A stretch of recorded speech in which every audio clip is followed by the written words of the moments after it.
Үміт Бейсенова, кітапханашы. Рухани байлық негізі кітап, сананың мықты тірегі. Қасында сыңар егізі ұқсап, кітапханашы жүреді. Кітаптың рөлін, қадірін мәнін, көтермей баспас көш алға. Жүрер баш етіп тағылымдарын, кітапханашы қашанда. Жаңылмай оқып ойларындағы оқырмандардың тілегін, орындау парыз, ортаның қамын кітапханашы біледі. Білім шырағын қолдарына ұстап, көздердің ашып бұлағын, кітаптан табар жолдарды нұсқап, кітапханашы тұрады. Жаңалықтардың бәріне ынсап бар, жетсе де интернет заманы.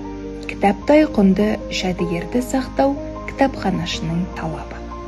Кітапта емес пе күл әлем кілті, болса да үстем ғаламтор. Кітапханашыны сыйлап ел жұрты, ұсынсын ылғи оған.